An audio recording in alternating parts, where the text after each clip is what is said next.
Okay. You're going to change the tool back and just run us the dry program, I take it.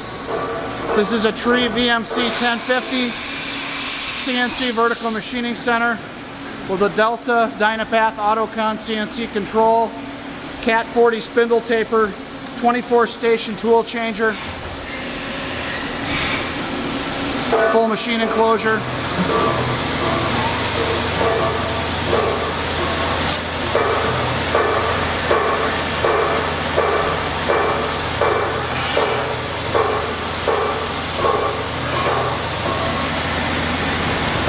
With a retrofit monitor.